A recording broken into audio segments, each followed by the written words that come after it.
హైదరాబాద్లో ఒక్కసారిగా కురిసే భారీ వర్షాలు, రోడ్లు నదుల్లా మారడం, లోతట్టు ప్రాంతాలు ముంపులో మునగడం ఇవన్నీ ప్రతి మాన్సూన్ సీజన్లో పునరావృతమవుతూనే ఉన్నాయి. కానీ ఇకపై నగరానికి ఇలాంటి పరిస్థితి మళ్లీ రాకుండా రాష్ట్ర ప్రభుత్వం ఒక భారీ మిషన్ ప్రారంభించబోతోంది. ముఖ్యమంత్రి రేవంత్ రెడ్డి స్వయంగా ఈ ప్రణాళికకు నాయకత్వం వహిస్తూ ఇప్పటి పనులు ఈ తరం మాత్రం కోసమే కాదు, వచ్చే 100 ఏళ్ల తరాల కోసం అనే నినాదంతో ముందుకు సాగుతున్నారు. ఇటీవలే హైదరాబాద్లో ఒకే రాత్రిలో 15 సెంటీమీటర్ల వర్షం పడింది. తక్కువ సమయంలో కురిసిన ఈ వర్షం రోడ్లను ముంచేసి ట్రాఫిక్ను స్తంభింపజేసింది.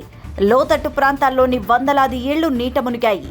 ఈ పరిస్థితులు వాతావరణ మార్పుల వల్ల మరింత తీవ్రతరం అవుతున్నాయంటూ అధికారులు చెబుతున్నారు. సాధారణంగా 3 నెలల్లో పడే వర్షం ఇప్పుడు ఒకే రోజులో పడుతోంది. దీన్ని తట్టుకునే శాశ్వత పరిష్కారం కోసం సీఎం ఆదేశాలు జారీ చేశారు. ప్రస్తుతం నగరంలోని రోడ్లు, డ్రైనేజీలు 5 సెంటీమీటర్ల వర్షాన్ని కూడా భరించలేవు. కానీ ఇప్పుడు ఒక్కసారిగా 20 సెంటీమీటర్ల వరకు వర్షపాతం నమోదవుతోంది. ఈ నేపథ్యంలో తాగునీరు, వరద నీరు, డ్రైనేజీలు, ట్రాఫిక్ వంటి అన్ని వ్యవస్థలను పూర్తిగా అప్డేట్ చేసి వచ్చే 100 ఏళ్ల అవసరాలను దృష్టిలో పెట్టుకుని కొత్త మాస్టర్ ప్లాన్ సిద్ధం చేయాలని సీఎం రేవంత్ రెడ్డి ఆదేశించారు. హైదరాబాద్లో వరద సమస్యకు మూసీ పునరుజ్జీవనమే శాశ్వత పరిష్కారం అంటూ సీఎం స్పష్టం చేశారు.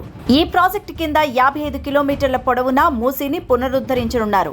హుస్సేన్ సాగర్, దుర్గం చెరువు, మీర్ ఆలం చెరువు వంటి ప్రధాన జలాశయాలను నాలాల ద్వారా మూసీతో అనుసంధానం, నాలాల వెడల్పు ప్రక్రియ వేగవంతం చేయడం, కలుషిత నీటి ప్రవాహాన్ని పూర్తిగా ఆపి శుద్ధి చేసిన నీరు మాత్రమే మూసీకి చేరేలా సిస్టమ్ అమలు. ఈ చర్యలు పూర్తయితే నగరంలోని లోతట్టు ప్రాంతాలు ముంపు సమస్య నుంచి పూర్తిగా బయటపడతాయి. మూసీ పునరుజ్జీవన ప్రాజెక్టుతో పాటు నగరంలోని చెరువులు, కుంటలను కూడా పునరుద్ధరించనున్నారు.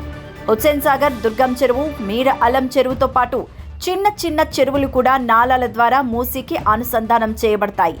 దీనివల్ల వర్షపు నీరు నేరుగా కాలనీలోకి చేరకుండా చెరువుల ద్వారా నిల్వ అవుతుంది. ఎంత వర్షం పడినా గ్రేటర్ హైదరాబాద్లో నీరు నిల్వ కాకూడదు, లోతట్టు ప్రాంతాలు ముంపుకు గురి కాకూడదని సీఎం అన్నారు.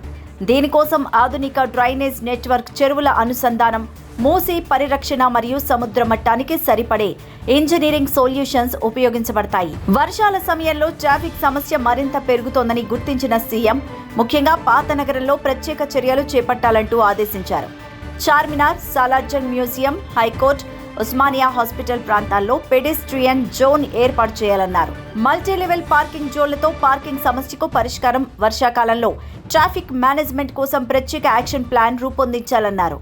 వర్షాలు, వరదల సమయంలో నగరవాసుల ప్రాణాలు, ఆస్తులు సురక్షితంగా ఉండాలనే లక్ష్యంతో సీఎం విపత్తు నిర్వహణ విభాగం, GHMC, traffic police, water board వంటి అన్ని విభాగాలు సమన్వయంతో పనిచేయాలంటూ ఆదేశించారు. ఈ ప్రాజెక్టులు పూర్తయితే హైదరాబాద్ ఇకపై భారీ వర్షాలు కురిసినా ముంపుకు గురి కాని నగరంగా మారుతుంది. ట్రాఫిక్, వరద, నీటి సమస్యలు తగ్గి పర్యావరణానికి హాని లేకుండా అభివృద్ధి జరుగుతుంది. ముఖ్యమంత్రి చెబుతున్నట్టే ఈ ప్రాజెక్టు మన పిల్లలకు, మన మనవళ్లకి సురక్షితమైన హైదరాబాద్ను బహుమతిగా ఇస్తుందని చెప్పొచ్చు.